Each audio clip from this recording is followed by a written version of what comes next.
good. I'm good. Glad to be here. How you doing? Man, I'm feeling fantastic. And it's Okay. good to have you on the Mental Margarita Show. Okay. Okay. I'm This ready is for it, man. crazy. Yeah. Terrence Yeah. Rogers, Yes. TJ Super Hype, Yeah. always gets the party started. Just like that, man. Just like that. How's Vegas been treating you? Man, Vegas has been absolutely fantastic. The city Okay. is growing. Okay. How's my neighboring city doing? Yeah, we're good. Everything is good. Everything is monumentally good. You know what I'm saying? We'll talk about it all, but everything is really good. You know what I'm saying? I tell people that I was dope last year, but I can do stuff now that I couldn't even do a year ago. And it's like that every year for like the last 5-6 years in a row. So it's amazing, man. Things are good. Things are good.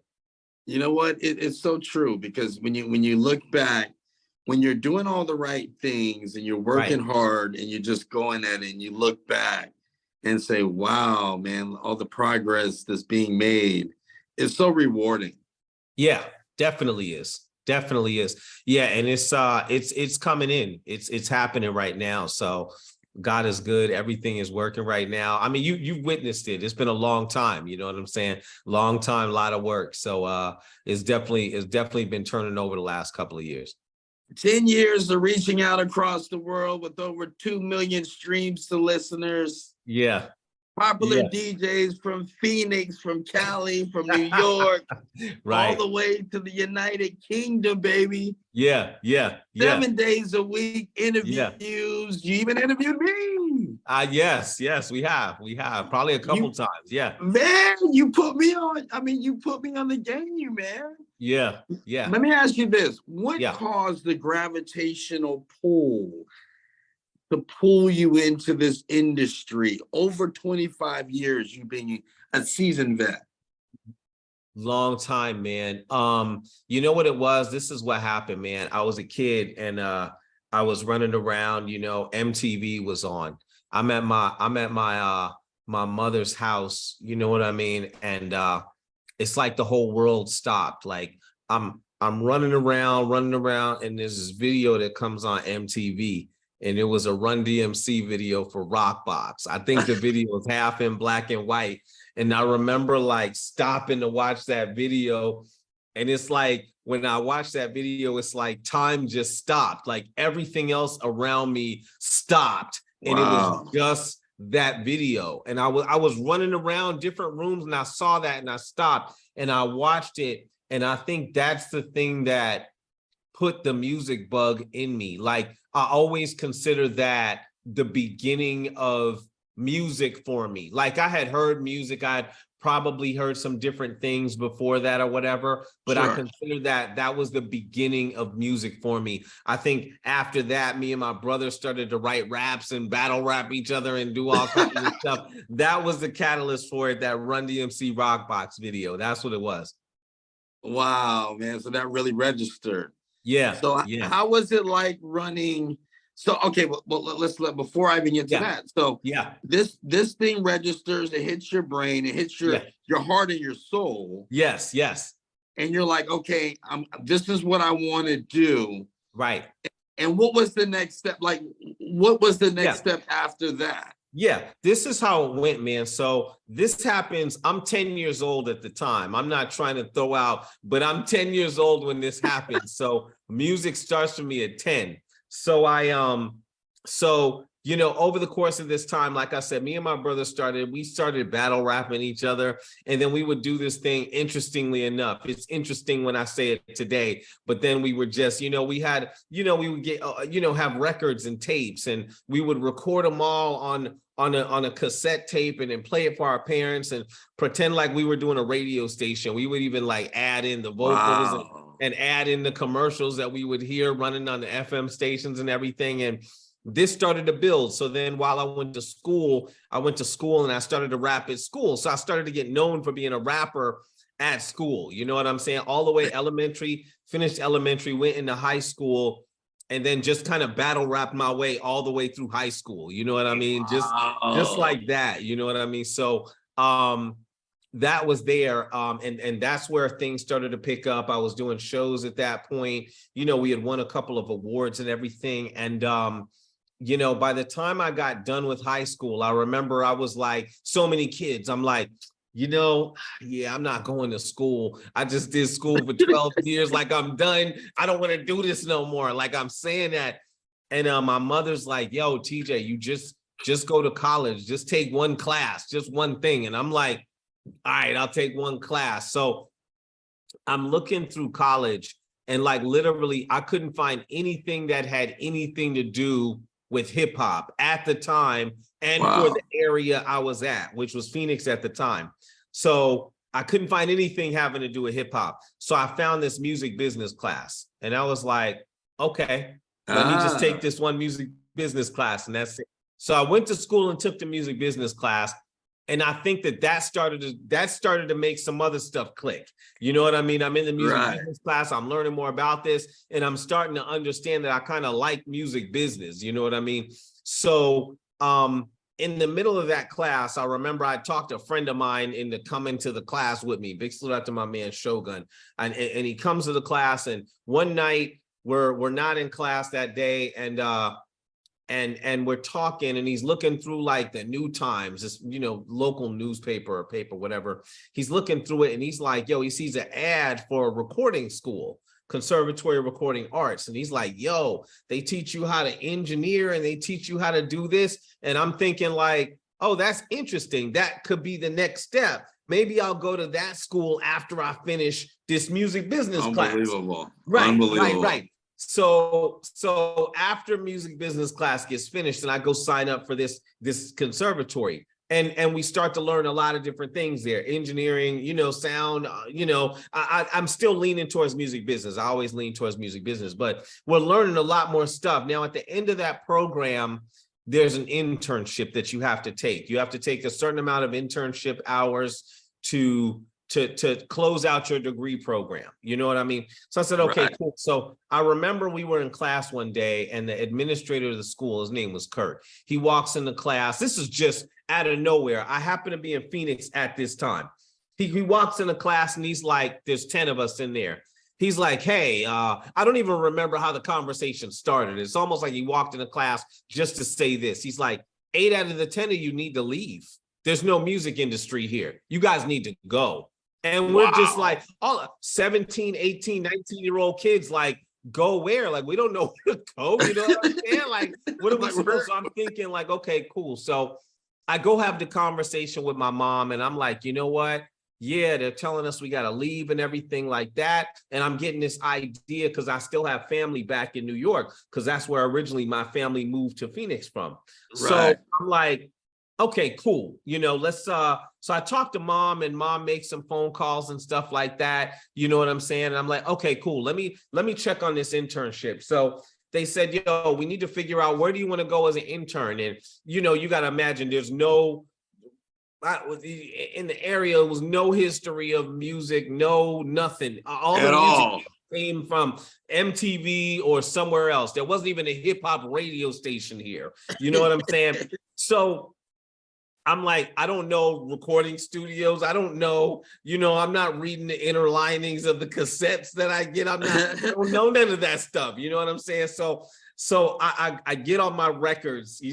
I said the R word, records. I get on my records and I spread them out on the ground. You know what I mean? And I got some records from, like, I got an LL Cool J. You know what I'm saying? I got the Boogie Down Productions. Come on, baby. Steady B. You know what I'm saying? I got a couple other ones, a Posse on Broadway. You know what I'm saying? I got some joints, and I'm looking at the labels on them, and I'm saying, okay, cool, blah, blah, blah. So I picked 5 record labels that I wanted to go to. And you know, one of them was like Def Jam. One of them was Jive. I don't remember what the other 3 were, but they were probably Cold Chillin' or some weird place that's closed now. So I take this to school, and I'm like, yo, here, I want to go to these places. And they're like, okay, cool. And then I just go back to class, and I'm learning. And then one day the lady from school was like, yo, Jive Records says they want you in New York. And I'm like, this is crazy. It's crazy. Whoa. Right. It's crazy. I haven't met them. There wasn't no video conferencing at the time. There wasn't No, you know what I'm saying? Like, there was none of that. I don't even know if I had spoken to them on the phone. I don't know. But they're like, Wow. Jive Records wants you. So I go home, I talk to mom. Mom, I got an uncle out there. I got an aunt out there. So she talks to them, is like, yo, you know what? TJ's gonna come out there and he's gonna go do his internship at Jive. Wow. So, Good mom. Good mom. yeah, big salute to mom, big salute to Sam. So I go out there and that's where the industry started for me. 19 years old, I set foot in Jive Records as an intern for the A&R department. That's the space between 10 and 19, you know what I'm saying? So that's unbelievable. Yeah. Amazing. It's amazing thinking about it now. I think I had $300 when I went out there, and they weren't paying me as an intern. So No. I literally had to live off of mom for a couple of months, just sending me money and trying to eat as little pieces of pizza a day that I could. Sure that, you know what I'm saying, that I stretched out this month. Like, oh, I can get 2 slices for $3 over here. Let me go here. That's lunch. That's it. You know what I'm saying? So yeah, that's what it was. That's how I landed in the music industry, Jive Records. You know what I'm saying? And how was that experience? The beginning of my music history. How was that experience? Like the A&R experience? Jive was, okay, so Jive was beautiful, but that was really the beginning of everything. Jive was dope because I'm there, and so I moved from Phoenix. I'm 19, so again, like all of a sudden, this world that I only saw on TV and music videos, now I'm right in the middle of it. Yeah. Like the same celebrities that I'm sitting there learning their lyrics are walking past me in the halls. And I'm still trying to reacclimate to being back in New York, because we left when I was like 4. You know what I mean? So I'm trying to reacclimate to being back in New York. I'm in the middle of the music industry now. You know what I mean? The lady that sat next to my boss, I'm sure you heard the Tribe Called Quest albums. You know what I'm saying? Wow. So the lady that sat next to my boss was the computer voice on the Tribe Called Quest albums. Oh, yeah. Midnight Marauders. That's where I was. So I'm here and it's great. And I'm working as an intern for, you know, I'm about 6 months in. I'm doing an excellent job. My boss loves me. I had my own phone line. I had my own computer. You know what I'm saying? Like I was there like 40 hours a week. You know what I mean? 8 hours a day, 5 days a week. I was there. Wasn't getting paid nothing. Right. And I remember being on the floor over the floor I was on. I was on the 7th floor. I'm on the 8th floor in another department, and a lady stops me and she's like, yo, you know what? We need an intern.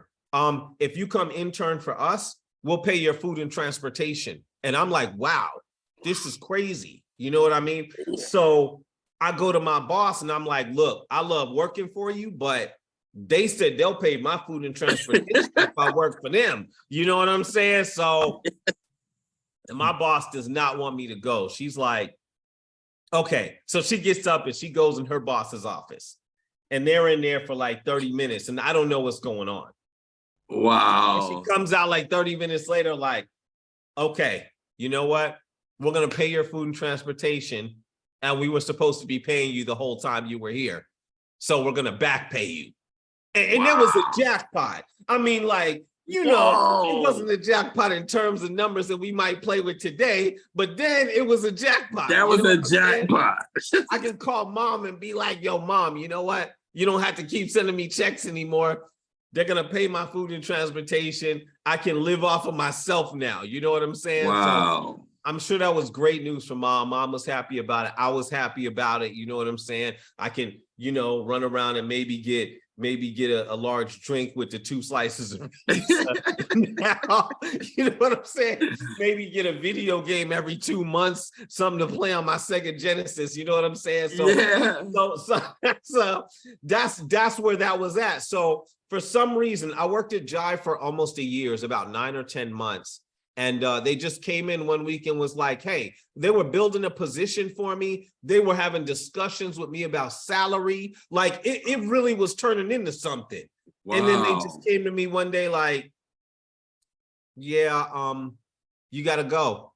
And I'm like, did I do something? No, you Right. didn't do anything, but you have to leave. You got to leave. You got a week. You got to leave next week. So I'm like, okay. So that's what that was. You know what I'm saying? And I Wow. left. So luckily, the lady that, you know, I told you the lady who did the computer voice for Midnight Marauders. yeah, for Tribe Called Quest. She there was a lady who worked under her who had left a couple of months ago. And that lady left and got a job as a manager at a major recording studio, the Hit Factory. So Yes. when my boss knew that I was getting outed, she called her friend at the Hit Factory, like, yo, you know TJ? Yeah, hey, we just let him go. Do you have a position for him at the Hit Factory? So Wow. then a week or two after I left Jive, they called me like, yo, TJ, come over to the Hit Factory. We got a job for you. So then I walk over to the Hit Factory, and like the Hit Factory is like it's hard to even describe. You walk in, the walls are covered with gold and platinum records. Yeah. One on top of the other, all the way down the hallway, on every floor, everywhere you go. The entire build, all 5 floors. You know what I mean? The Hit Factory was like the recording studio that if you had a major deal, it was like a mark on your belt to go record at the Hit Factory. It was Taj Mahal. A regular day at work, you would go in and see Mariah. A regular day at work. In my first 2 months, I ended up staying overnight to work with a Jodeci session. They came in to record their album. Biggie walked through. You know what I'm saying? TLC walked through. Come and talk to me. Come on.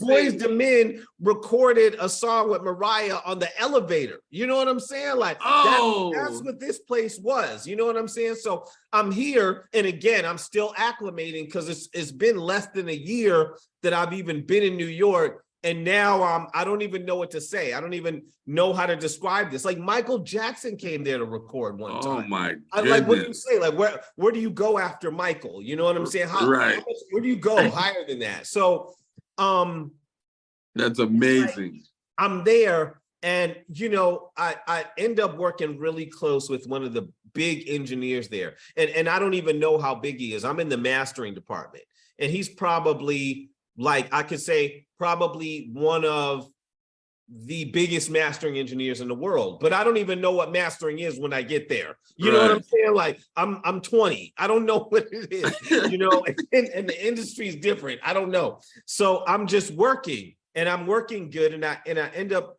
being really good with him. And over the course of time, he comes to me and he's like, hey, TJ, I'm going to go open my own company. And when I go, I'm going to bring you with me. Wow. And I'm like, oh, okay, cool, great. You know what I'm saying? I'd love to Crazy. I'd love to come. So I was at the Hit Factory for about 3 years. He had left probably a couple months before that because they found out he was kind of opening his own company, and that would have made him competition for the Hit Factory. That's how big he was. You know what I mean? So he goes, opens his company, and then one day he's like, yo, okay, it's time to come over. And then I came over. And then I was assistant manager at that studio. And that studio was more of the same. Al B. Shore is coming in. Wow. Eddie Riley's coming in. MC Light, Chubb Rock. Like it was so Mary J. I describe things like we were the #1 studio in the world in '99, Billboard magazine, the #1 mastering studio. And we slipped to #2 because Clive Davis called us to try to give us a Whitney Houston session. And we had to turn down Whitney Houston because we were too booked. Clive called it the head of Arista. You know what I'm saying? I know. The guy who hired Jay-Z's boss. You know what I'm saying? That guy. He called and we couldn't even take the session. We were booked probably 1.5 to 3 months in advance at $325 an hour. Wow. Yeah, it was crazy. It was crazy. So that's where we were. And there was another 2-3 years of that every day. Mace, every day. Puffy, he was over there all the time. Like we had Big's album before when he died. We had his album. He was mastering the album when he died. We had it because we mastered it. So rest in yeah, peace. it was crazy. So that was that experience. And just like I said, that was like another 2-3 year span of just I don't even top of the industry. You know what I mean? That's where it was. That started to, he ended up leaving. The guy that came over from Hit Factory, Herb Powers, he ended up leaving and leaving his company. He left his company. And I ended up doing handling studio management for CNC Music Factory after that. CNC. Yeah, CNC Music Factory. You remember them. And again, more of the same. You know what I mean? Like Pros from the Fugees was there. You know what I'm saying? Like it was just more of the same for another couple of years. Major labels, major studio stuff. This has gone on for years. This period from Jive to here is about an 8-year period. So this is 8 years of being directly in the middle of it. And I was only not working for like 2 weeks between the Hit Factory, between Jive and the Hit Factory. So this whole other time, every single day is super major music industry. Like it was major to the point where I remember I was at Guitar Center buying it wasn't even Guitar Center. It was one of those, a company like that in New York. And I remember I was buying a whole bunch of equipment for the studio for CNC, and a guy came and offered me some, hey TJ, hey, we were talking at Guitar Center, never met him before. We talked and he's like, hey, you want some tickets to the Grammys? Like I have some extras, you know what I mean? And it was crazy, but like it was so wild because at the time there was some family stuff that had happened back in Phoenix, which was causing me to have to leave the studio at CNC Music Factory. So he's offering me Grammy tickets and I just turned them down. Like, nah, not right now. Because it was so every day. It was every day for you. I just go later. You know what I'm saying? Like, that's what it was like. I just go later, but it was like, I'm not gonna. Yeah, no, not right now. I can't. You sure? I can get them to. Nah, I got a lot of stuff going on right now. I'm not gonna go this year. Yeah. So I'm telling you. So that's what it was, man. And it's such a long story. So just jump in whenever you need me to. Well, I'm gonna say this. So after that, you became a sponge, and now all of a sudden you got super music. Yeah, this is how that happened. How did that? You got your own label going. Yes, I do. So while I worked in music, my brother Chris, my older brother, 2 years older than me, worked in film. Right. So while I was working on music projects, he was in New York, and then he was back in Phoenix, and he was putting together his own film. So in my last couple of years out there, he had hit me up because he was working with a film company. He's like, I'm directing this film. They don't have any music. So he comes to me and I'm like, you know what? Check this out. I'll put a soundtrack together for the film, and then bam. So he's like, okay, cool. So I went and I had a lot of artists. I did management outside of the studio work that I did. So when I wasn't working at the studio, I was doing artist management for a couple artists in New York. So I hit up a lot of the artists that I've met, like, check this out. I'm working on this soundtrack for this film, blah, blah, blah. Let me get your music and I can get you inside this film. So I ended up putting together like a full-length soundtrack for it.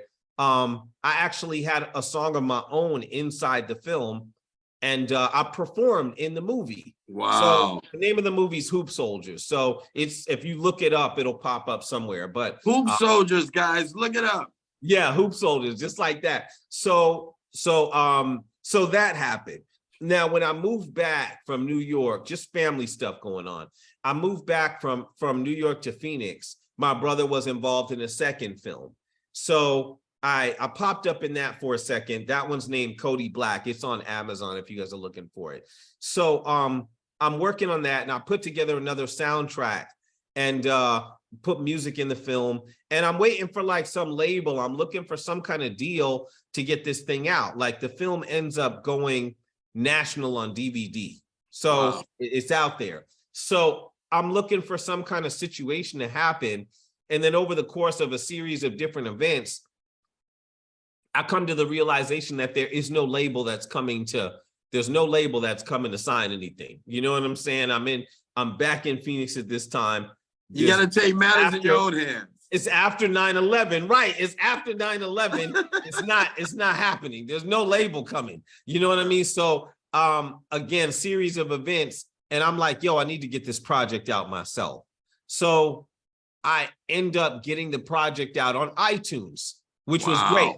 It was great because that was before everybody had their projects on iTunes. You know what I'm saying? Yeah. So the project's on iTunes, and and then another film project is coming. I had some filmmakers approach me like, yo, we saw what you did with that other film, so we got a film that has no music, so we need music for it. So I said, okay, cool. I had started to amass a team at this point, so put together another soundtrack, put the whole soundtrack together, opened up the record label because I realized nobody's coming to save you, TJ. You know what I mean? So opened up the record label, put the soundtrack out, landed physical distribution for it, and the film never came out, but the soundtrack came out. So the soundtrack's available, but the film never came out to this day. You know what I mean? Name of that is Pop the Clutch Soundtrack. You know what I mean? If you guys are looking for it. So that was out. So you're music supervising now. You're doing it all. I'm doing music supervision. I'm just trying to get through this whole thing. So I had a young lady that I was working on her project, and she came to me, and I operated as the label that was going to put this project out. You know what I mean? So I put her project out, and in the midst of putting that project out, I realized that, okay, I'm putting projects out, but there's no way to promote these projects. Like, I'm going to tell everybody about these projects. Like, how do you get this out? You know what I mean? Like, how do you get the word out? Because we had done some stuff with FM radio down here, but that doesn't even mean anything. And getting on FM radio was like winning the lottery, not like the Powerball, but like the pick 3 or something like that. Like, we could do it, but they only gonna play a song for 2 or 3 weeks or something like that. It's not gonna be anything you could work with. You know what I mean? So I said, okay, cool. So I put this lady's project together, and I tried to submit her song to radio. They're like, now, we played that song a year ago, so we're not going to play it again. And I'm like, dang. And I had a friend of mine that I'd met at the Hit Factory a long time ago, really good friend of mine, Marcel. And he was like, he'd been telling me, yo, TJ, you should kick around the idea of maybe doing a radio station. And I'm like, golly, I got a lot of things going on right now. I was a single dad. I was going through a divorce. You know what I mean? Like, I was working at the same time. It was a lot of life happening, Yes. But I'm saying, like, okay, it's starting to make sense, because if I had a radio station that I could use that to promote the projects that I put out, and for me, it was always to take a step forward. I always had to learn something new or open something new. You know what I mean? Like, when I had the record and didn't have then I had to open the record label to put the record out. And then I'm hearing the story. Promotion for it. I had to open the radio to promote the record that I put together. I'm seeing the pattern. I'm loving it. Right. So, and then just like I said, there was a lot of people that were, other people that were, I figured would be in the same spot. A lot of people do music projects, and there wasn't good systems in place to promote those if you weren't signed to a major label or something like that. It just wasn't there. You know what's up. You've done this, you know what I mean? So the radio station comes together. We launched, it was 14 years ago. We launched 14 years ago. Unbelievable. And the radio just did extremely well. I always kept a worldwide thought process, like, we need to talk to the world. You know what I mean? We need to broadcast to the world. That's what we need to do. You know what I mean? And I remember being in New York, and they would crack jokes sometimes. TJ, you moved here from Phoenix? You guys got tumbleweed, you know what I'm saying? You guys, you know what I'm saying? You guys ride horses, you got electricity out there. They would crack jokes, you know what I mean? And I'm like, okay, I get it. You know what I mean? So in my mind, I always kept this thought, like, you know what? Nobody knows where this place is on the map. You know what I'm saying? It's just one of them Right. states in the middle of America. Like, where's Idaho? I don't know. You know what I'm saying? It's Right. somewhere in the middle of America. Where's I don't know, Nebraska. I don't know. I can't pick it out if it doesn't say the name on the map. I don't know. You know what I'm saying? So I always Right. thought, like, I always kept that thought, like, yo, you know what? So we can't just be like hot in this place that nobody knows where it's at. Like, if we want to be hot, we got to be hot to the world, you know? Wow. So I kept that thought process, and I started doing work with a lot of artists all over the place, all over the nation. We would do interviews from South Africa. We would do interviews from all across the world. The UK, we'd be up at 6 a.m. doing an interview for a show that wasn't going to run till 7 p.m. You know what I mean? Just because the hours were off, you know, but we did that, and we did extremely good, you know, in our beginning This is years inspiring. at radio. Yes, This is it's crazy, inspiring. man. It's a crazy story. It's a crazy show, man. So it's like we did extremely good. Like Live 365, before they closed and reopened, they were the largest independent internet radio server. They had, I think, a total of over 5,000 radio stations. Yeah. 500 to 600 of those stations were hip hop stations. Man. And we ended up ranking number 2 out of all of their hip hop stations, just because of the amount of traffic that we had running through Radio Super. You know what I mean? So we were doing extremely good. And you know, and things just continued that way. We always tried to reach out, make sure we touch the entire world in terms of the things that we do, man. More recently, we've gone into syndication over like the last 4 years. So you've done television too now. It's through the roof, man. The syndication, the show syndicates to over 100 stations now. So the show is literally playing every single day of the week on various stations, some all across the nation, in Switzerland, in Portugal. You know, we played in Canada. You know what I mean? Like, the show plays everywhere, and we do celebrities almost weekly at this point.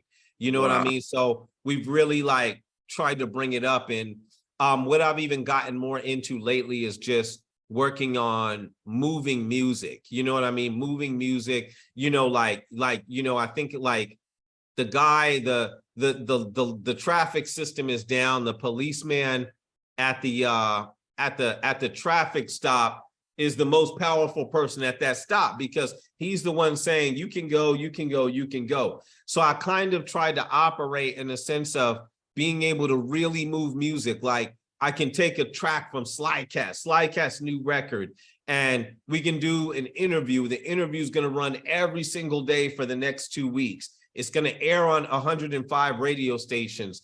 You know, we got college radio connections where this is going to be distributed to 200 plus college radio stations. We got connections with magazines where Slykat's interview is going to pop up in 2 or 3 different national hip hop magazines. You know what I mean? Like, yeah, you're pumping me up. I'm going to get the budget ready. Video is going to pop up on our video platform. You know what I mean? And literally, I can do all that in-house now. You know what I'm saying? Without outsourcing it. So that's where I've been lately, is really just trying to expand and really be able to move music. I want to be able to take an artist and get the attention of the majors. That's what I want to be able to do. That's where my head's at. That's kind of the area we've been working at. I'm telling you, I'm getting the budget ready, TJ. We're ready. Yo, we ready when you ready. You know what I mean? Let me know. We ready. Just I'm like getting that, the man. Budget ready, man. Yeah. That's what it's been. That's kind of the overview of the last of that 25 that you talked about in the beginning of the interview. That's what it was. That was 25 years right there. Summed up. And look, the web TV shows, Live from the Fortress, Rock the Mic, the music. I mean, so you're expanding the brand. Yes. Now, I want to ask you, how important is it for entrepreneurs that are watching this show? Right. To expand, always thinking about expanding your brand. Right. I say like this, you know, I said it during the interview, like, learning new things is important, and continuing to or not getting stagnant, not allowing yourself to just sit in one place too long and not move. You know what I mean? Like the way that technology and everything moves today is so fast. You know what I mean? So even if you have a working system now, in 2 years, just based off of technology, things could be different. Even in the process of what we did with radio. That is so true. Yeah, we were doing radio before Apple Music and Spotify came out. So at that point, you had to listen to whatever was on FM, or you had to find somewhere else to listen to music. So we were playing music that the FM stations weren't playing. So we were a hotspot for that. You know what I'm saying? And then just like I said, things changed once Apple Music and Spotify came out, because now, wait, you can just go on there and make your own playlist and listen to whatever you want to listen to. You know what I mean? So if we weren't innovative throughout these time periods, then I don't think we would have been as successful as we are. But I think that we are successful because I continue to push innovation. I continue to push expanding and stretching out and touching as many people as we can touch, and trying to continue to touch more people. You know what? And that really is endearing. And I want to let the audience know, from me to you, how professional you've always been. Thank you. How extremely focused that you've always been. Right. I think I owe you a couple of awards, not just one. Thank you, sir. Thank you, sir. I'll put them up on the wall if they come. You know what I'm saying? I'm telling you, man. Now, being an audio engineer in the past, and doing with the mixing, the mastering, and all this kind of stuff, and all that you've learned throughout your days in this game, how do you feel about the landscape of the music itself right now, as far as hip hop is concerned? Okay, so initially, like if you would have asked me that question a couple of years ago, I would probably give you a different answer now than a couple of years ago. Now, I look at the idea of, okay, in that same idea of growth that we talked about, like we have our favorite genre. We could say, yo, I love 90s hip hop. We could say that, you know what I mean? And it's beautiful. Like if you was there, it's beautiful. And there's reasons to love it. You know what I mean? But time is going forward. And it's like, okay, if you're interested in continuing to touch people, but you're only interested in that area or that genre, then how can you touch people that weren't there? You know what I'm saying?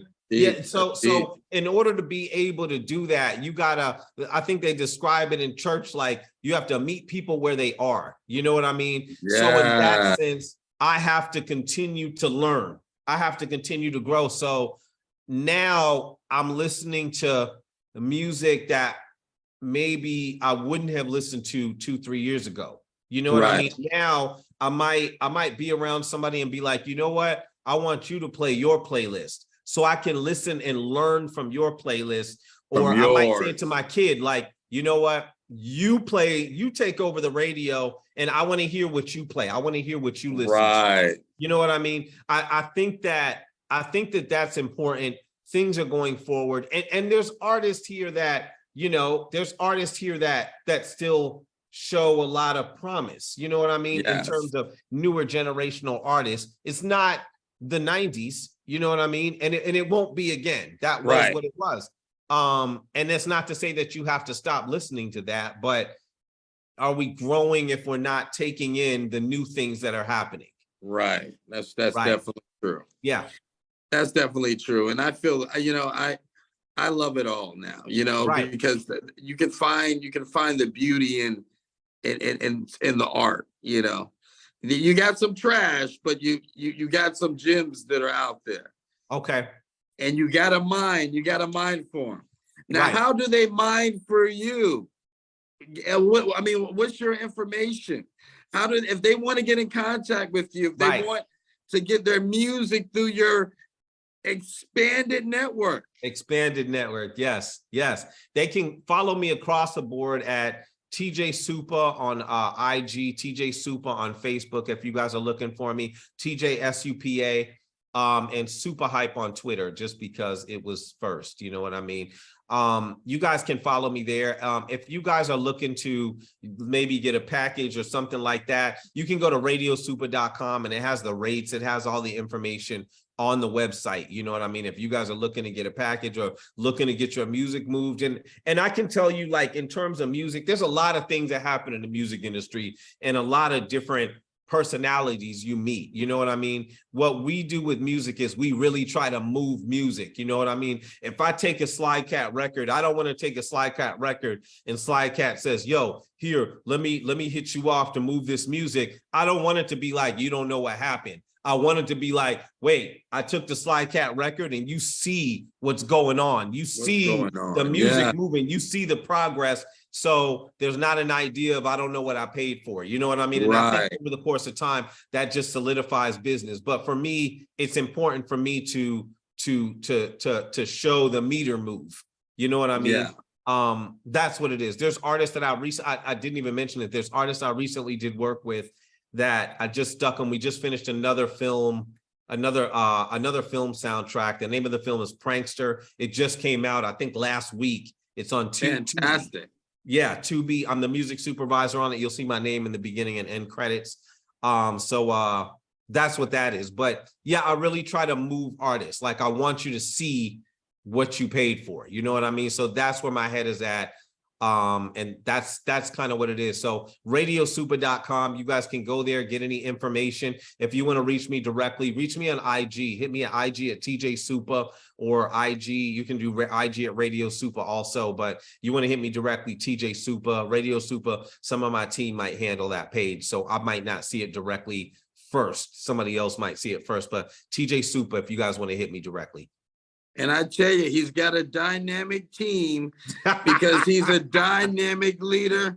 Ladies and gentlemen, TJ Super Hype in the building. I want to thank you so much for being on the Mental Margarita Show. Yes, it was my honor to be here, man. Big salute to you and everything in the future. I'm sure I'm going to see you soon, Chief. Absolutely. I got to get the budget ready.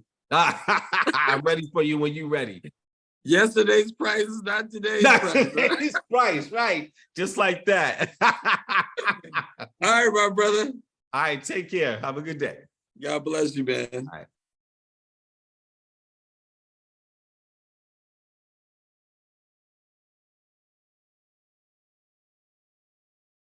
Blessed, not stressed, you heard? Yeah, you know what I mean?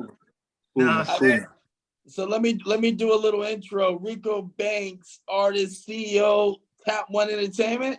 Yes, sir. Yes, sir.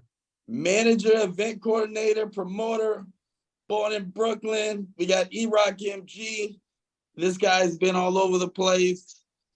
I mean, this guy is just doing all kinds of things in the Big Apple. How you guys feeling? Fantastic. Great, man. Great to be on the show. You know what I'm saying? Great to have this opportunity. You know what I'm saying? It's a blessing. Let me ask you guys something. When's the last time you've been to Vegas? Never. Never. Yo, we gotta do something in Vegas, guys. We gotta do something in Vegas. Yeah, we definitely do. We definitely do, man. Yeah, we definitely. You guys got a joint called what? GED. Oh, yeah, hell yeah. Facts. Yeah, yep. What's up with that joint? Tell me about that joint. How did that joint come together? Yo, E-Rock, you want to tell them? I mean, it's more your track. You know what I'm saying? You sent me the aftermath. You know what I'm saying? I just wrapped it up. You know what I'm saying? I ain't gonna lie. GD got discovered upon a diss track. You know what I'm saying? It was supposed to be a diss track to somebody. What? And yeah. Somebody that violated, so, I try to get back during music because he called himself being in the music industry and being the nicest rapper out. So it was supposed to be a diss track for him. And I was just like, yo, let me not do that because then I'm going to just start unnecessary problems that I don't need. You know what I'm saying? Right. Like, I got something for that nigga, though. It's still going to be a diss track, but it's going to be a diss track, but it's going to be in a song form. So that's what I put it into. You know what I'm saying? And I was just like, I said everything I had to say on the track. You know what I'm saying? And And E-Rock, I told E-Rock, I was like, yo, I'm gonna do the GED challenge. You know what I'm saying?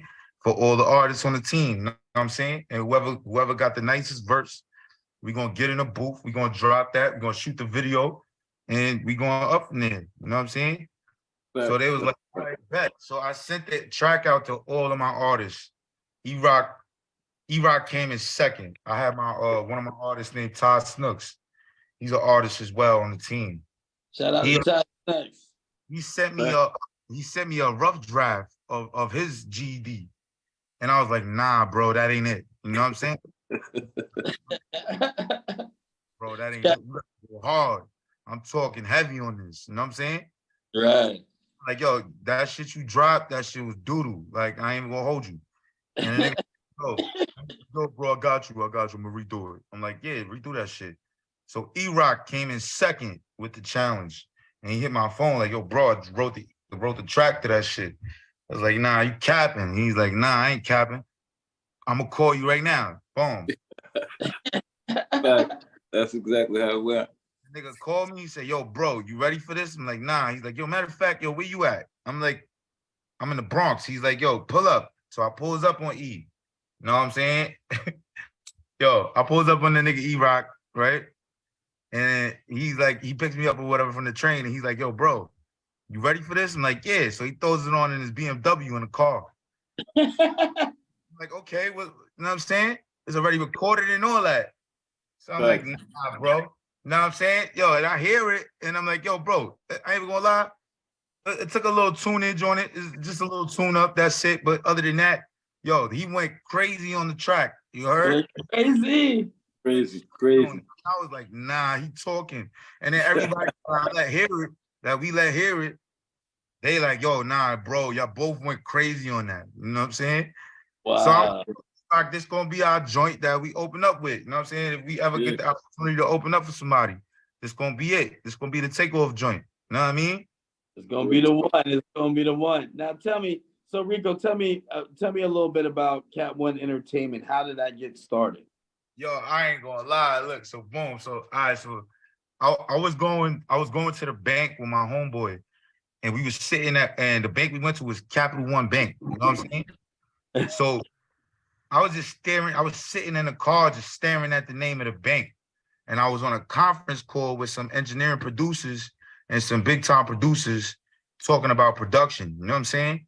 And they was like, yo, yeah, bro, you got a brand, you got to get your own brand, you got to build your own shit. And I'm like, okay.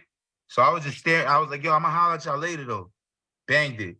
And I was just thinking about that shit. I was letting it marinate. And I'm like, damn, where I'm gonna find my own brand at? You know what I'm saying? So then I'm starting looking at, I was just thinking about some real life shit. So I put the real life shit into what I was thinking about, looking at the name of the bank. You know what I'm saying? And I was just like, Cap One. You know what I'm saying?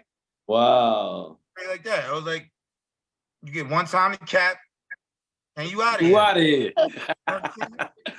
Yo, so even a couple of the artists, they even came up with their own slogans. Yo, cap and get slapped. You know what I'm saying? You know what I'm saying? Where it's great. It's a whole movement though. It's more than just like music. Don't make it hot. Like, yeah, facts. It's more than just music. I got a couple artists, yo. We got some artists that threw Cap One in their tracks. E-Rock's one of them. You know what I'm saying? Wow. Yeah, definitely a few tracks. I had a few artists that did it, and I'm like, yo, these the loyal ones that's gonna stay with me. They screaming Cap One. You know what I'm saying? That's important. That's important, man. Yeah. You know, try to expand the brand. So you're saying that it's a movement. So how many other artists are part of this movement? All right, so we got. All right, so hitting the lineup on you guys, we got me, right? CEO, you know what I'm saying? You got him, you know what I'm saying? Mr. Manager himself, you know what I'm saying? My partner, you know what I mean? You feel me? My co-CEO, you know what I'm saying? Then you got my other partner, you know what I'm saying? D2 Sturdy, he's also an artist as well, but he's not in the field with the music right now. He's working on production, you know what I'm saying? With a lot of the artists. And he's a promoter, and he dances, and he got his uncle's a very known person in the music industry. Shout out to Fluff Jones. You know what I'm saying? His uncle very, you know what I mean? He's very up there in the music industry. His name is Fluff Jones. He got his own his Instagram is at Fluff Jones TV. You know what I'm saying? We on tour. And I worked a lot with these guys, you know what I'm saying? So I took him a part of the team a couple years back or whatever. And I actually found him dancing, you know what I'm saying? And he's the bro. You feel me? The little bro. So it was just, I was like, yo, he started fucking with the movement. He started getting in tune with us, popping out with us and all that. And he's like, yo, bro, I want to be Cab One. And I'm like, yo, I got you. And I made him a manager. You know what I'm saying? He started as an artist, but he worked his way up. You know what I mean? He was just on the radio last night at DTF. You know what I mean? When me and E-Rock was doing a live review for a live music review. You know what I'm saying? And the reason why we're doing this live review, just to keep you in tune, I believe we spoke the other day. So I bought 3 slots. And, you know, we're doing a competition for the 3rd slot. So which one of our artists win out of the competition, you know what I'm saying, they're going to get that 3rd slot to come and get an interview with you as well. Man, that's fantastic. See, and that's smart. You know, it's good to have friendly competition. You know what I mean? Yeah, definitely. It'll keep you sharp. You know what I'm saying? It'll keep you, you know what I'm saying, on top of your game. You know what I'm saying? It's definitely, you know what I'm saying, good tool to use. So now DTF Radio, so tell me, Desert Storm Radio, you were on those radio show stations. Now, specifically DTF Radio, is that something that you guys own, or what is that? DTF Radio is actually called Down to Fuck Radio, broadcasting all over the place. You know what I'm saying? They actually got a lot of people on Power 105.1. They got a lot of people on Hot 97. You know what I'm saying? It's a great radio station, you know what I'm saying? But every week, like, there's different posters and stuff, you know what I'm saying? Everybody got a different show. So I'm saying, so we got Chambers with the shows on every Tuesday with DJ 5 Stacks, you know what I'm saying? There's No Time for the Small Talk, you know what I'm saying, from 9 to 10. You feel me? And we got a couple of situations with different shows, you know what I'm saying? But you gotta have to holler at D230 about that, you know what I'm saying? Because he got the schedule for that. You know what I mean? Wow. So you guys are hitting the airwaves internationally, worldwide. Our track was just being spun. Actually, GD was being spun in Costa Rica yesterday by one of the DJs. Shout out DJ Hot Rod. Hot Rod. Yeah. Oh, Hot Rod. Yeah, I got a chance to interview Hot Rod. Okay. Yep. And he's a dope DJ, man. You know, he's actually, like, you know, our go-to DJ. Like, whenever we need something spin, he plays our music in the biggest clubs out here in New York. You know what I'm saying? So that's definitely, you know what I'm saying, he's right here with us. Yep. Definitely with us. Now, guys, let me ask you something. You look at the landscape of hip hop right now, okay? We know the South is doing this thing, but I also feel like New York is the Mecca. This is where it all started at. And, you know, New York is really coming up and getting back, restoring the feeling. Let me just put it that way. Yeah. How do you guys feel about the hip hop in New York City right now? Honestly, I feel like it could be a little better. You know what I'm saying? There's a lot of controversy behind the drill rapping, and it's a lot of younger kids getting hurt behind it. You know what I'm saying? So I definitely think we could do a little better. You know what I'm saying? And this is why they need to put people like us in those type of positions so we can help these younger kids out. You know what I'm saying? And I'm all about giving back. I'm heavy on giving back, like, to people like myself, other artists as well. Like, you know what I'm saying? We also got another team, is a part of ours as well. It's called United Kings Inc. He also got another 15 artists. He got his own radio station on Spotify, and we doing big numbers on there as well. You know what I'm saying? So it's like a family, a team, and we all focus on the same goal.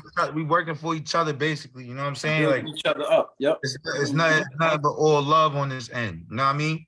And you only get one time to cap. You know what I mean? And you out of here. You out of here. One time. Real. One time to cap, you out of here. You know what I'm saying? One time to cap. Our feelings from there. You know what I mean? But yo, I'm telling you now, we ain't trying to go there. You know what I'm saying? We strictly trying to stay professional. You feel me? Yes. So we don't need no fuckery. You know what I'm saying? Excuse the language. We don't need none of that. You know what I'm saying? That's going on over here at Cap One. You know what I'm saying? If you did something wrong, if you're an artist, you did something wrong, you drawing attention to the team, you getting out of here. You know what I'm saying? I'm out. I'm letting you go. Go ahead, step off. Duck Sauce, you're not with us no more. You know what I'm saying? Right. Find another label or something, my nigga. You're not coming over here trying to draw attention and try to get us indicted on something we don't even know what the hell niggas is talking about. Right. Like we legit. We about to be with Universal Music Group and all that. You know what I'm saying? Shout to Dope Chef. He's an A&R for doing Universal Music Group. You know what I'm saying? He's trying to actually help us out. You know what I'm saying? He works with Rock Nation and all of that. He's trying to help us out as well with the distributions. You know what I'm saying? So I'm doing my part as the businessman and the co and the CO and all that shit. I'm doing the big boy top dog. What I'm supposed to do moves. You know what I'm saying? Putting a lot of footwork. Yep. Networking is retarded. You know what I'm saying? I'm in tune with all these blue checks. So what I run down is what I do is I run down on everybody that's somebody's manager or somebody connected to that person. You heard? Yeah. My rundown game is serious. Nobody can tell me nothing. My rundown is serious. If I know you, I'm gonna make it my MO to get next to you. You know what I'm saying? For fact. And I'm not gonna stop. You're gonna give me your number, champ. You know what I'm saying? Yo, let me we hungry, man. We hungry. You gotta be persistent, baby. 90% of you motherfuckers in this music industry got iPhones. You know what I'm saying? So I'm gonna know if you gave me a green bubble, dog. You know what I'm saying? So I'm gonna know. You know what I'm saying? And I'm not to say that for a fact, because a lot of the people that I got in the industry, that's somebody, they got iPhones. You know what I'm saying? It was probably like 2 people that gave me some fugazi numbers. And that was Drewski and DJ Self. But it's all right. Shout to DJ Self and shout to DJ Drew. But it's all right. You know why? Because I'm going to get it how I get there. I'm going to get me and my team where we need to be at. You heard? We going to get there. And it's not going to be a problem for us at all. We don't got to go through. Put it like this. We're going to walk through the same doors they shut in our face, pretty much. You know what I'm saying?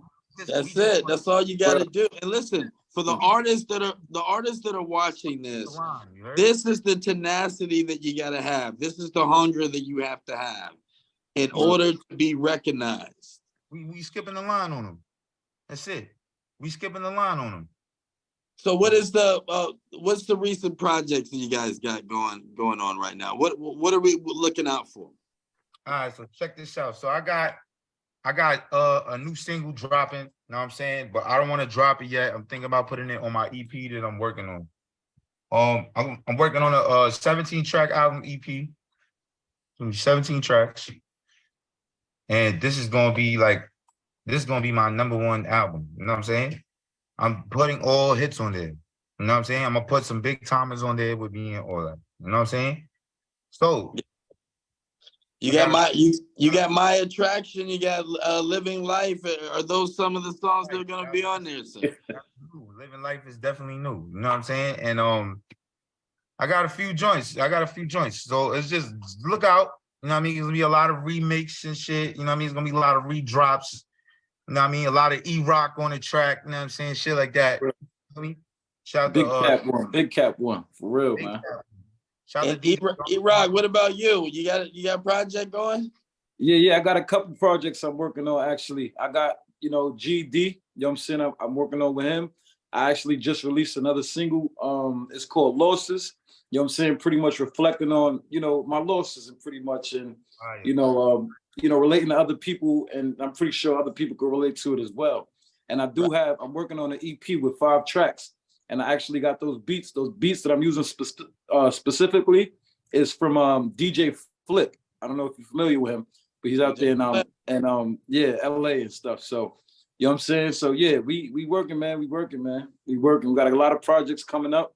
You know what I'm saying? I actually I just got verified today on Instagram. You know what I'm saying? Hey! Yeah. So, you know what I'm saying? We out here working, man. We working, bigger and better, man. We just gonna keep sprouting out and and keep working and building our stuff up. Yo, listen, no cap. We actually working on the Cap One compilation album right now. You know what I'm saying? Important. That's important. Now, that's what I got all my artists doing, but they want a feature for me. So I've been a little bit busy lately. You know what I mean? Handling everything I need to handle, but I'm gonna make time for them to get on their tracks, so we can make this compilation. You know what I mean? A smoothie. You know what I'm saying? Because this compilation is gonna be it. You get one time to cap. So everybody on the end of this freaking compilation album is gonna have that cap word in they shit. You know what I'm saying? Like, it's real shit though. And that's it. Yo, this nigga E-Rock's like on his second track already with the no cap, called Cap 1. You know what I'm saying? He's on his second. I'm liking it. Hey, yo, and don't be surprised. You know what I'm saying? I'm gonna give you a warning. You might even hear Mental Margarita in the next track. Hey, wait a minute. I'm just saying, you know what I'm saying? Because like I said, I'm an artist. I like to talk about, you know, my tracks, things that I've been through, you know what I'm saying? Even companies that I work with, you know what I'm saying? DJs, promoters, TV shows, you know what I'm saying? It could be like, yo, I've been to a yacht party. You could catch me at the yacht with the all white Beamer, right. Hot rod, hit Cap 1, you know, we tear the scene up. You know what I'm saying? Stuff like that. Yeah. Catch me on Mental Margarita, like, you know what I'm saying? For real, man. This is what we do, man. For real, man. Now, listen. I heard something about one track For the Low. Jim Jones was going crazy. He was feeling the joint. Yeah, definitely. So what I did, it was something like this. It was like a pretty much like a review. He was reviewing a track. You know what I'm saying? And you know, as the track is playing, he's just sitting there like he was kind of on his phone, but he's bumping. And then the person that was DJing, I forgot her name. But she scratches. She was like, yo, hold up. And then, you know, Jim Jones, he was like, yo, man. He's like, yo, that's some right there. You know what I'm saying? You got one right there. You know what I'm saying? So he was pretty much telling us like, we need money behind it. You know what I'm saying? Right. We need money, marketing, promotion. You know what I'm saying? All type of, you know, things that we working on now, pretty much. You know what I'm saying? Right. And shout out to Jim Jones. I love Jim. Yeah, big shout out to Jim Jones. And you know, same thing for Jadakiss, he heard it as well. And you know, his words specifically was like, yo, you could probably put $5,000 behind that song and it'll pop. You know what I'm saying? Like that. So, you know what I'm saying? Man. And this is what keeps me pushing. When I hear this from like, you know, legends and stuff like that, like idols, like that's what keeps me going. Every time somebody tells me a track, it could be a friend or family where I'll play my track and they'll be like, yo, like, why you not on the radio yet, man? Like, what are you doing? Like, you know what I'm saying? There's a whole bunch of garbage on the radio and you over here spitting things people need to hear and you like, what's going on? You know what I'm saying? It's coming. So, it's coming. Yeah, man. So, you know, it's little by little, man. I'm not forcing it. I'm not rushing it, you know, and due time is going to come. You know what I'm saying? Everybody got their moment. Hell yeah. Everybody does got their moment. Now let's talk about the youth, guys. I know the youth means a lot to you guys. Yeah, message for the youth, staying true to your goals. Elaborate on what it means to you as far as the youth that's out there, because I know that you said previously that, you know, you guys want to be in position to lead. So how are you guys going to be good leaders? And what are some of the things you guys going to do to impact the youth? Like, I ain't going to lie.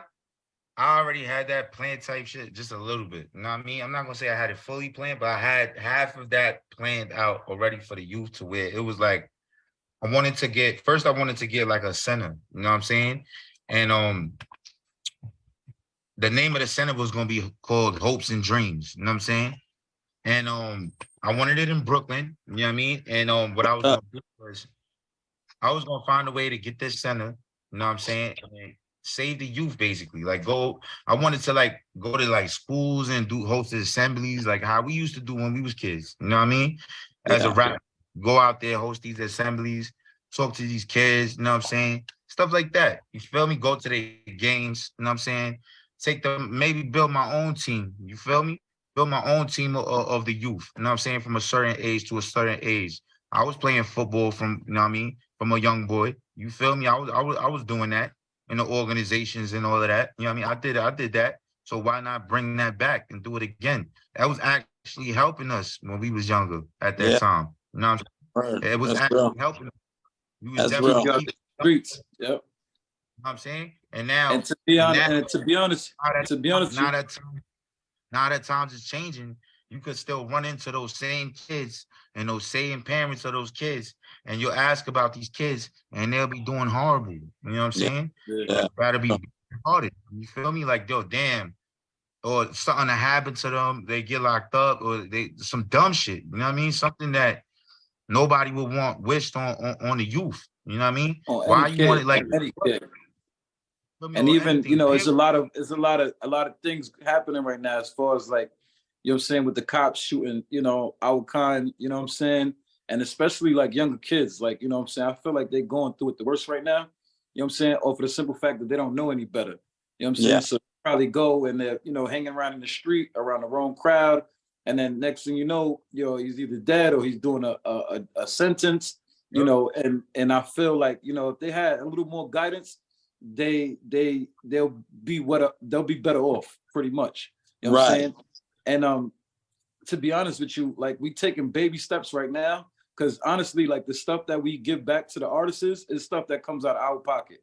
Like, you know what I'm saying? For instance, the extra slot we bought that out of our pocket and we giving away for free in the competition. You know what I'm saying? So if you really look at it, you know what I'm saying? I also have my own clothing brand. You know what I'm saying? And is EMG, you know what I'm saying? EMG Drip. I don't have any websites or anything, but I do have an Instagram page for it. But you know what I'm saying? I give back a lot. Like, you know, whether it's a studio session, you know what I'm saying? An interview slot, an outfit, like, you know what I'm saying? Anything. Like I like, you know what I'm saying? I feel like God put me here to give back. You know what I'm saying? We had a little, one of our artists went through a little, you know what I mean, a tribulation. You know what I'm saying? He went through a tribulation. And he was one of our #1 artists. It was always all love with him. You know what I'm saying? He just had a little crash, just like I was telling everybody else, just like I had a little crash. Nobody perfect in this industry. Everybody all have crashes. We all have crashes. Yeah. And it's not about how hard you fall, my nigga. It's about how you get the fuck up. You know what I'm saying? How you get back up, yep. It's like at the end of the day, you know what I mean? The opportunity you gotta let the opportunity present itself. You know what I'm saying? The time present itself, my nigga. You feel me? So it's like everybody gonna have a crash, bro. You feel me? So my son had a crash, one of my bros. He was one of my artists. His name was Savage Smoothie though. He had a little crash. You know what I mean? He went in for a little bit, but he got out. They got him out. Bail out. Just like me right now. Bail out. The guys came and got me. E-Rock came and got me. He's the first one in the parking lot. You know what I mean? Like, that's love. That's love. That's good though. You know, that builds character, and you know, we learn. You know what I'm saying? Those are lessons for us to learn. Yo, Mental, look, my artist came home. Who was the first one to buy him a pair of sneakers? Yeah, facts. I had to, man. There we go. We gotta get the kicks, baby. Yeah, facts. He was out there looking crazy, you know what I'm saying? So I was like, nah, I can't, you know what I'm saying? I did what I could do, you know what I'm saying, as much as I could do at the time. I did what I could do, man. We both did. You know what I'm saying? I gave him some clothes. Facts. I gave him a clothes, jacket. He had no jacket. My son was doing bad out here, but we had to fix him up a little bit. So just to hold him down and get right. You know what I'm saying? Now he out here, he back doing his thing, and he outside. You know what I mean? He working, he doing his music, he focused. You know what I'm saying? Yo, shout out to Sterling Cash too, man. Big facts, man. Sterling Cash, you know the Big vibes. Sterling Cash in the building. Man. Shout out to Sterling Cash, man. That's the guy right. So are you guys thinking about eventually going cross country with the music and doing performances outside of the state? I'm actually glad you brought that up. I'm saying, because we've been doing a lot of stuff in hometown. And I think, like, you know what I'm saying? I think, like, you know, we built enough, you know, kind of momentum here. It's time for us to start sprouting out. Like, honestly, there's only but so much support you'll get in your own hometown.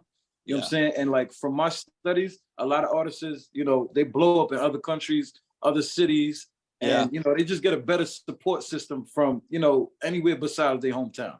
You know what I'm saying? Yeah. So I'm glad you brought that up. That's a big major point.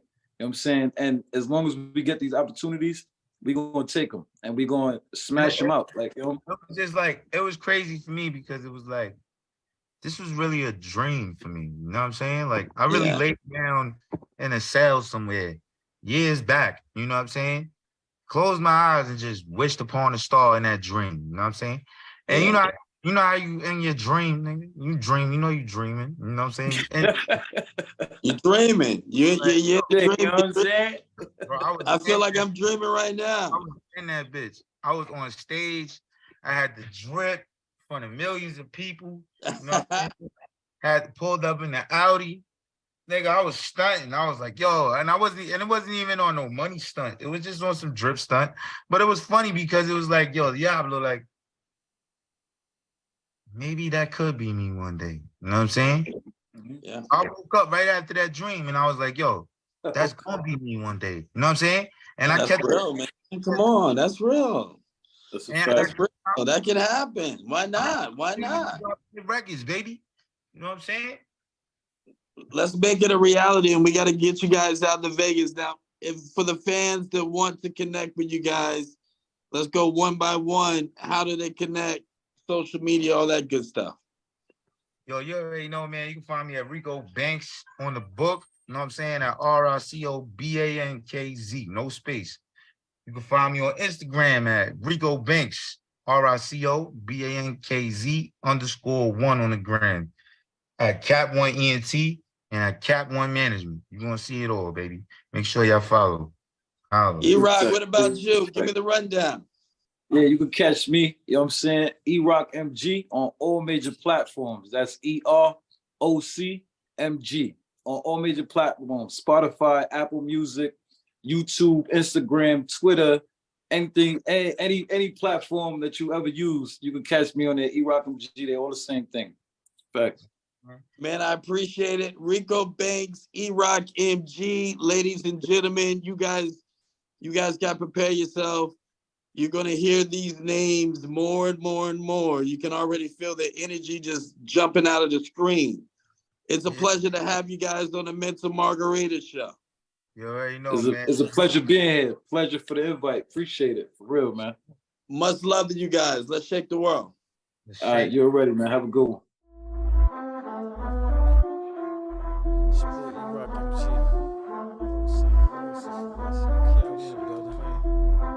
Get it. I said the loss ain't a loss, it's a lesson. Appreciate the pain, it's a blessing. We ain't stressing, cloud the room, start a session. They just mad, you keep progressing. See an ounce of tension and I'm adding aggression. All fake, and they flows is rented. They sweet scented in the building, we own it, they just attended. All in the building, leave them disoriented, disconnected. Took a lot of losses, but I never lost it. EMG flossing, more drip than the faucet. This the hand I was dealt, nah, I ain't force it. Feel like Biggs from Shots whenever robbed in the office. Up the yacht, yup, and then we off this. Big Cat once, nah, they can't off us. Another one biting at us, we causing rockers. Gas for your lungs by the buckets. Middle fingers up, screaming, get it.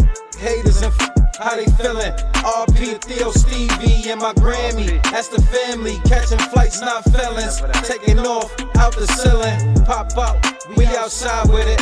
Moving bricks nationwide, numbers talk, I'ma slide. I hope they understand me. I need a Grammy, I do it for my dead ones, I do it for the family. The loss ain't a loss, it's a lesson. Appreciate the pain, it's a blessing. We ain't stressing, cloud the room, start a session. They just mad, you keep progression. See an ounce of tension and I'm adding aggression. All fake, and they flows is rented. They sweet scented in the building, we own it, they just attended. Catch them in the lobby, and you're disconnected. Get it. I said I took a lot of losses, but I never lost it.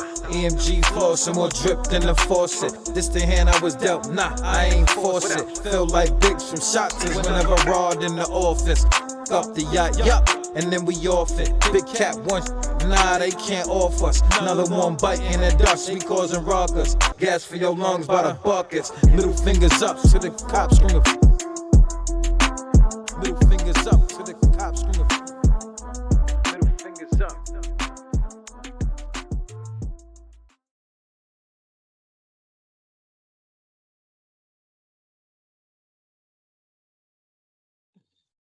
Yeah. Feeling good, man.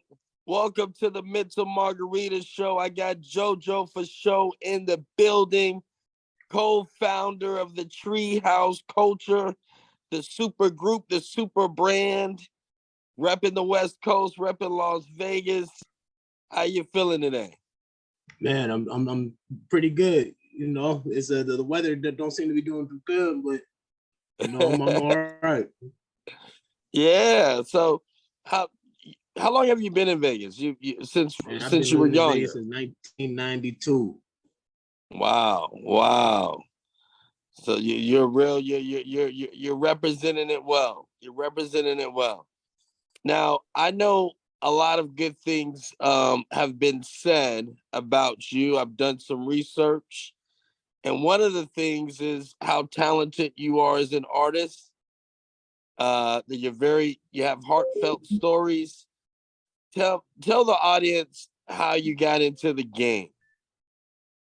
How did I get into the game? Man, I was in school, actually. I was in high school, man. Somebody was able to record at their house.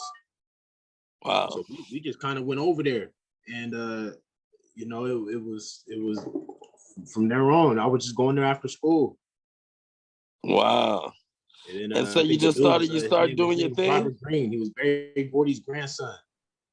So he ended up coming to our school, and he had all the stuff to record. And actually, my best friend was the rapper. I didn't even rap. I was just kind of like the yes man, like yo, that's tight. You know what I mean? Like, and then I just kind of just fell into it because of them, really.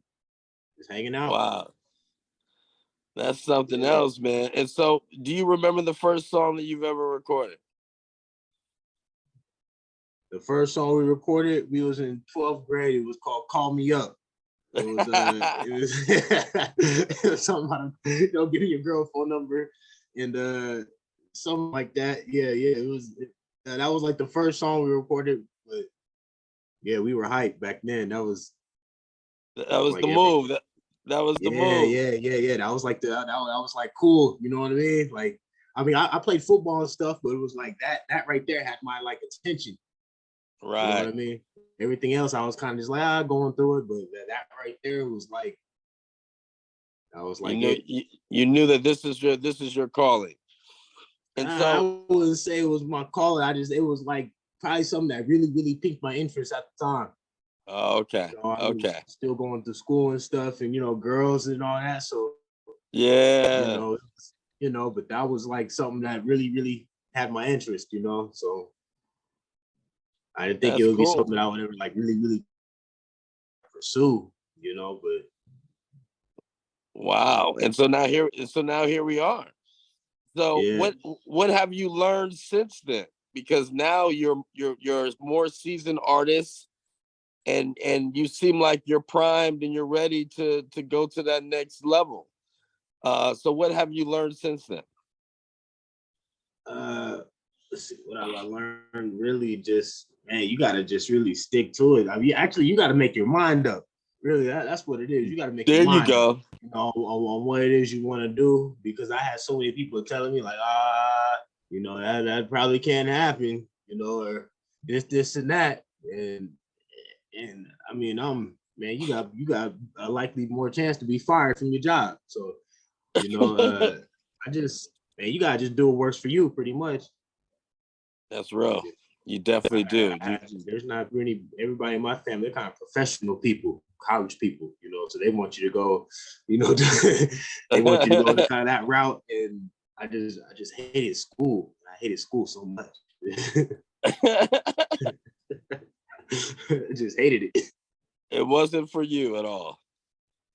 Nah, I didn't really. I mean, I got like a B, C average, but I didn't really try. I didn't really try. So that was like, we just showed up. We were kind of more ready to party, when I was going to school. But it wasn't, the stuff they were talking about just wasn't really, I wanted to go see the world and do, I was kind of like a free spirit. I wanted to go do other stuff. Right. Yeah. I feel you on that. I definitely feel you on that. And so what is your vision for yourself for the next 5 years? 5 years, man. I'm hoping this brand can take off. This A-side music / clothing. We got the t-shirts. You know what I mean? We just like t-shirts around here. So, we're trying to get that up off the ground. We're gonna have a Shopify up in the next month. So we're trying to get this clothing brand off and the music and just see where it can lead us. Just stay positive and stay working, do something. Yeah, that's important. So how did you get the name for that clothing line? Actually, 8-Side Music is founded by Jay Scott. He's the founder / manager. I'm just an artist on the label, but That comes from A side, comes from 28th Street. They're from 28th Street. So that's where they came up with it. And you know, the clothing part actually, I was on parole. I was jail for a little bit. I needed a job. So I got out and I was like, man, I had a t-shirt press sitting at the house. So I was trying to print up some t-shirts. So we had came with a little design, you know. That's nice. That's nice. So JoJo for Show clothing, is that the same? Is that something different or is that what? My own quote, JoJo for Show clothing. Nah, more so the eight side clothing, 702. That's the brand that we're pushing. So I have some personal shirts that I perform in. I have my friend Nick from DM Clothing. He makes a lot of my performance wear, I guess you could say. But that's what I'm talking about, the DM Clothing. I saw that. Yeah. Yeah. We just been trying to you know, push what we got, stay positive. We got some other hands in our clothing brand too. So we got some collaborators we're working with. We're gonna see if we can get some beanies and some you know, gotta get some beanies. Gotta get some beanies. We gotta get the beanies. Yeah, jackets for the youngsters, you know, jackets and maybe socks or something, you know. Yeah. Now let me ask you this. Now, being in Vegas, you know, I've been in Vegas for a long time. Being in Vegas, what do you think about the hip hop scene? Is it getting better? Do you feel like what needs to happen to really get it in the forefront as far as the music industry is concerned? What needs to happen is what needs to happen is I just think everybody needs to just push a lot more and stop worrying about what everybody else thinks. You know, we're in anything you go through. That's tough. You're gonna have some kind of diversity or people that, you know, the in crowd and whatever. You know what I mean? I just really think you gotta just do what you do, really, and not care about everybody else. You know, because everybody's striving for the same thing. So I mean, that competition is gonna be there. You know, it's like having a store on the corner. You got McDonald's, you got Burger King. Everybody, you know, they're gonna tear each other head off. You know, so you just gotta, man, who won it the baddest, really. I watched the social media. Everybody was talking about unity and all that. I mean, I kind of dig that to a degree. You know, we kind of do need to work together. You know, when you have artists that work together, you know, everything that comes out is beautiful music. So yeah, you know, but I think that you know, with rap, I would say that competition is there. So it'll work itself out, really. I just think everybody just needs to push more. That's it. I agree with what you're saying. Now, your recent projects, Live from 702, featuring All Star and Top. By the way, I like that track. Oh yeah. I was getting down to it during my workout. You said who wrote that? No, I said I was getting down to it during my workout. I like that track. Oh man, that track, man, man, that's like a little party joint. All Star, also known as Preach Music, he made the beat. We were just over there hanging out one day, and we just man, it just led to something. One led to another. But I have an EP out right now called Loyal to the Soil. You know, that's the one that we've been kind of pushing. The Live from 702, the single. We've been going around performing that one, trying to get, you know, something for the city. Let people know that, you know, when you come to 702, man, you're gonna get what it is from Vegas. So we're gonna give you exactly what you see on TV, but we have more to offer. It's not just a vacation. Not just a vacation, man. You come out in the lights and be something else. But you know, people come to Vegas, they want to party, like to have a good time. So, you know, we want them to come and have a good time with us, you know. I like that. So loyal, when you say loyal to the soil. Yeah, Loyal to the Soil. That's streaming everywhere right now. I like that name. So is it on all the platforms? Everywhere. Everywhere. Okay. All platforms. Yes, we've been pushing that one. We got some videos that we're about to shoot in the next couple weeks for that project. I got 2 videos out right now, Streets and Last Time I Saw You off that project. on YouTube. So those are out right now. And I got all kind of stuff out, really. We just came back from South by Southwest the other day from Texas. That was crazy down there. I saw that. How did that go? Yeah, man, it was crazy down there. It looked like Mardi Gras down there. We came down there, performed, rap Ninja Karaoke on the 25th. Wow. Yeah, we're just working. We got all kinds of stuff going on. So you're moving. Yeah. And for the audience that's watching this, he's got other projects that are out that he's recorded before. Enemy of the State 1 and 2. Those projects kind of solidified some things for you. Oh yeah, Enemy of the State 1 and 2. Yeah. I have did a lengthy incarceration for some legal troubles when I was younger. So I actually had a lot of music recorded prior to me going in.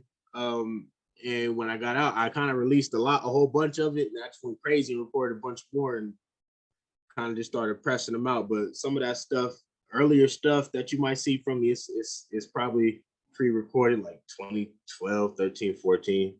I just put it out, like, man, I didn't want my life work to go to waste. That was kind of like the only thing I actually had got out. Right. Somebody actually kept my hard drive with all my music on it. Wow. So I was kind of like, okay, maybe I should just I have nothing else. So yeah, I'm glad that you put it out though, because it like you said, you have some very heartfelt stories. When you send that bio to me and I got a chance to read it, and to see that you've gone through so much and you're still here and you're better than ever, I think that says a whole lot. Now, for people that are going through things right now, that are watching this, what is some of the advice that you can give them? Man, humble yourself and try not to do anything that you'll regret. You gotta I think we gotta keep control of our emotions, man, and wow, think things through, man. I kind of did a lot of stuff when I was young, just kind of like rolling the dice, just like, man, we gonna get in trouble, but oh well. I probably shouldn't have been like that. So you gotta like, your actions affect everybody around you. That's right. So that's kind of like one of the biggest things that I had to learn. My actions affect everybody around me, not just myself. So I'm like the building on fire. I gotta understand. I got other people in the building with me. I can't do that. So you know what? I appreciate those words, and I'm sure that there's somebody out there that appreciates those words as well. Ladies and gentlemen, JoJo for Show is in the house on the Mental Margarita Show. How did they get in contact with you? Man, pretty Instagram, JoJo for Show THC. My Facebook is JoJo Francis. Our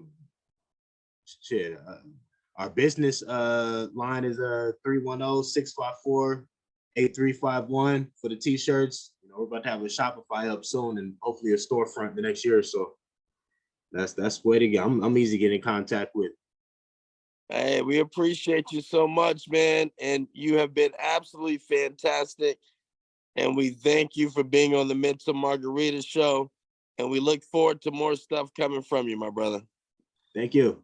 All right, you take care now. All right, man. You guys take care. All right, brother. All right. Let's shake the world. Well,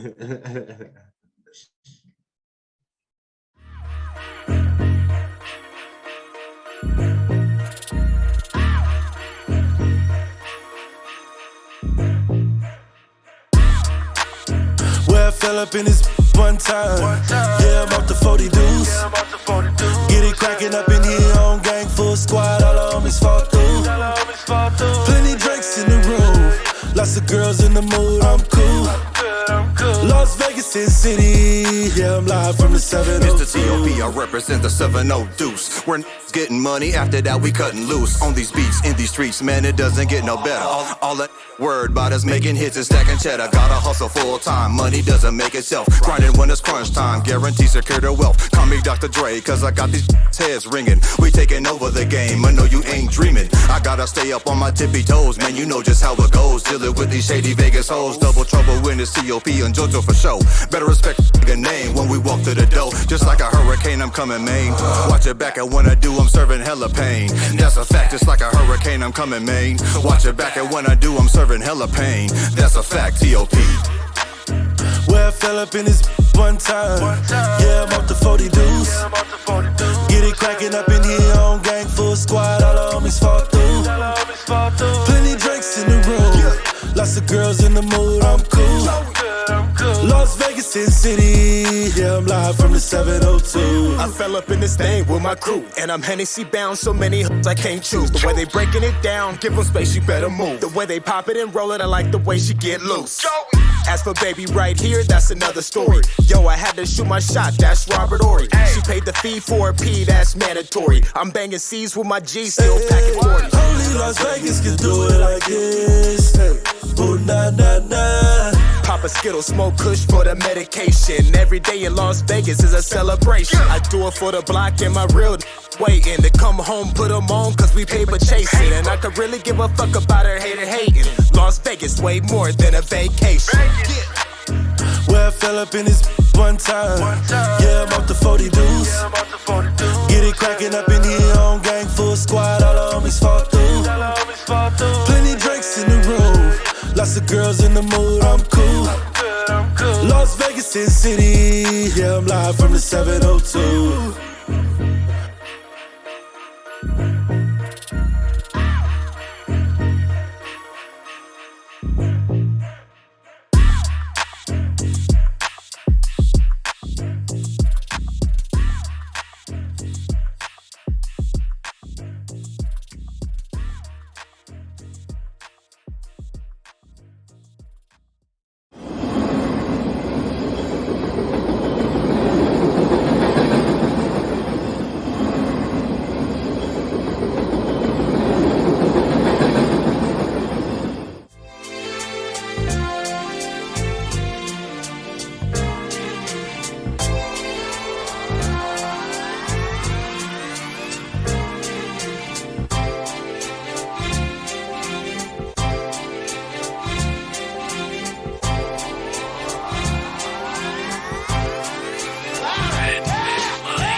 Starstruck, here's a sprinkle of the stardust. Hold your champagne glass and your cigars up. See the guys with mob ties drive the cars up. Bright lights, most nights they buy the bars up. Candy coated Chevy cars on the highway. It's Frankie baby, it's on and this is my way. Dean Martin at the Sands this Friday. With Sammy Davis, here's a little hint where I stay.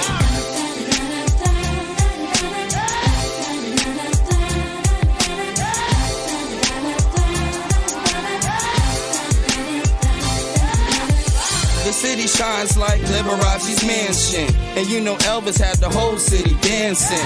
Showgirl silhouette steady prancing. Shout out to June, just the Copa Girls anthem. Legal gambling, yeah, that would tempt me. At Sin City, holy water couldn't cleanse me. And Wayne Newton had the crowd in a frenzy. Live at the Stardust, the seats never empty.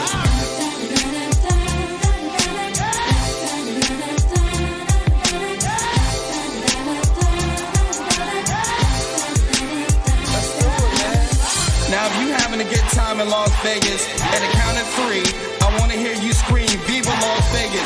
Ready? 1, 2, 3. Viva Las Vegas! And Main Street was the official local beer stop. Enough slot machine noise to make your ears pop. The cigarette girls walking souvenir shops. While Red Fox had them laughing till the tears drop. Before Steve got a win at the right time, Sig and Roy had a long circus lifeline. Now the Strip's got a lot of neon light signs. Would you agree there's not another city like mine?